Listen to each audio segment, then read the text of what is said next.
Hi, Tom Cole, the coach for Buckeye Cable and BCSN, and welcome into another edition of Sports Flash. I've got Mr. Brad Morrison here with me today, CEO of Maumee Bay Turf Center. And Brad, it's so interesting to me.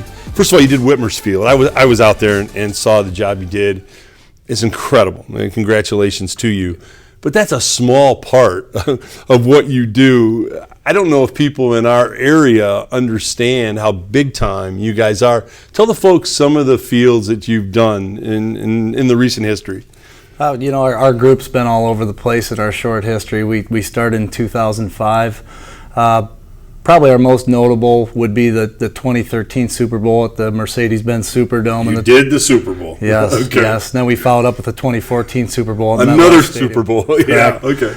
Bo Jackson Field at Nike. Okay. Paul Brown Stadium for the Bengals, University of Cincinnati, and then, locally, Whitmer, Woodward, Scott, St. Francis. Woodward's looks great. We're going to do some games out there this year. Incredible look to that field. I mean, it visually, what are you doing visually to give them? They look so good on TV. I mean, it looks great. What's the visual element? Well, after the 2013 Super Bowl, if you've been in the Superdome, it's a very dark facility. Yes. And turf on TV, especially high definition, has a tendency to look shiny. So what we did when we started the University of Cincinnati, we started to tinker with colors, and we actually shot different plots to see what we could do to make it look more realistic on television, because we knew we had MetLife Stadium for 2014. And essentially what we did is we went with a bicolored fiber turf, and we actually had to pixelate the turf to trick the high-def TV. Got it. Okay. To make it look better. And that's the same product that's in at Scott, Woodward, St. Francis. Scott's is great. I've done games out there. I mean, it looks on TV. In person, it's aesthetically beautiful, but on TV, it just pops on TV. It looks great. Can we get you to go down to Boise, take your crew down there, and that blue field on TV? That doesn't play so well on TV. It doesn't. Again, especially with the HD4 coming out, we're having to do some things. But the blue definitely is confusing on television with the blue uniforms and blue socks that they wear. Oh my gosh! And you probably being the master you are at this craft, they had problems with the ducks, and I don't want PETA after us, but they thought it was water, and they would fly down into it, and it didn't work out so well for them. So there were issues. We were chatting off air, Brad. Let's talk about it on air. When artificial surface first came out, I'm a million years old, so I played on it, and it was really, to me, it was just asphalt or concrete with a carpet on it, a little carpet, and it's what it seemed like. Now today, what you're putting down is incredible surface. And talk about the differences from the old to the new and the safety value. Well, the old products basically were just a carpet put on an asphalt surface, and all the problems as you knew playing with the turf toe and all the injuries. It wasn't very forgiving. The concussion rate was exponentially higher than it is now.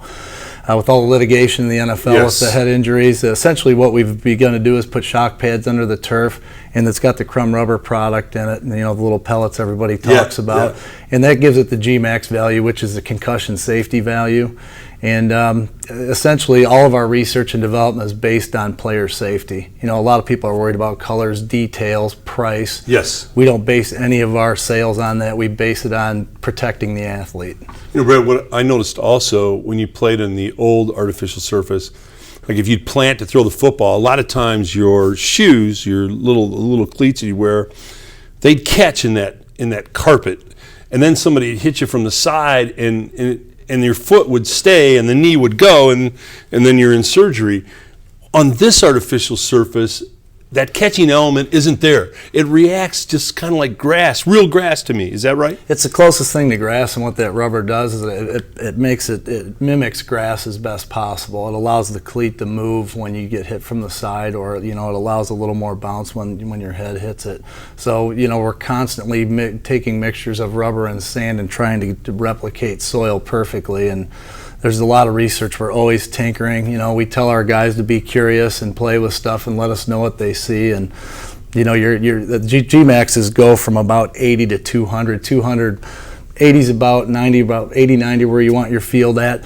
If a G-Max, the drop concussion test, gets to 160, they'll cancel an NFL game on a game day. That's the new NFL rule. And at 200, you're looking at a litigation issue. Yes. So, essentially we're always trying to find ways to drop that a point here and there. And if you get it too low, then it feels like you're running on a beach and people get tired. Right. The less expensive fields are very soft, and some of these other fields are very hard, and we want to sit in the middle there and be as safe as possible. Do the pellets create and I think people know what we're talking about when you see a good surface, they have all the little, I mean, you put tons of pellets in there, don't you? Basically, it's a lot of pellets. Paul Brown Stadium's over 100,000 square feet. The Superdome is too. Those have about 650,000 pounds of crumb rubber, which is about 40,000 car tires. So when somebody cuts, you see this on TV, you see these little black things, those are pellets.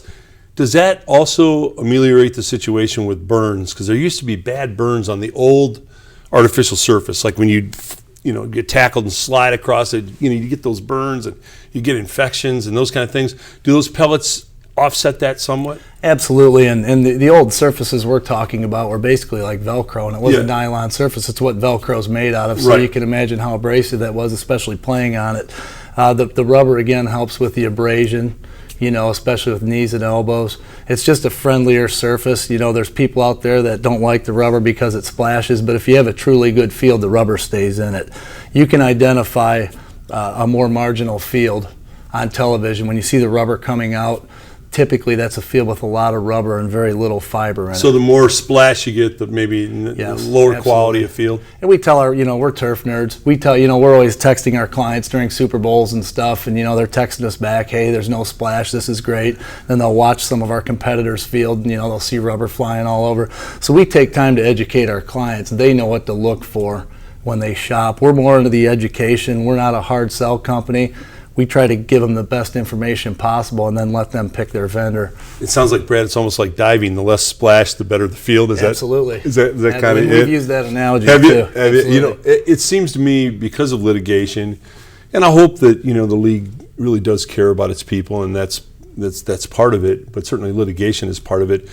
Certainly seems to me, per our conversation, that you think that it's certainly headed in a direction of less concussions and less injuries. Would you say that's true? Absolutely.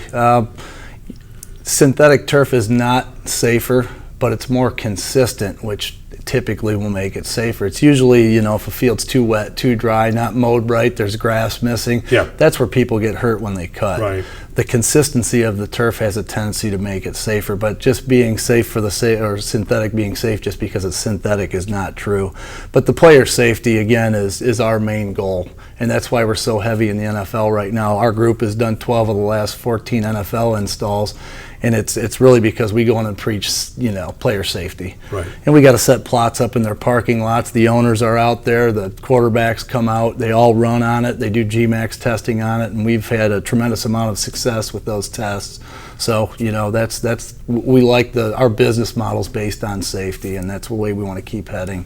Brad, I've got your number in my speed dial. Any chance of me calling you and getting turf down in my front yard with maybe a BCSN logo in the front? We've done a few of them. We can do that. Brad, you must have 47 degrees in all the engineering that comes into this, and thanks so much for letting us into that industry, because people have no idea the complexities and the engineering that goes into trying to make a field as safe as it possibly can be for the great game of football. You're doing a terrific job. We got a local hometown hero here with you, Brad. Thank you so much. Tom, all right, Brad. Tom Coley, coach for Buckeye Cable and BCSN.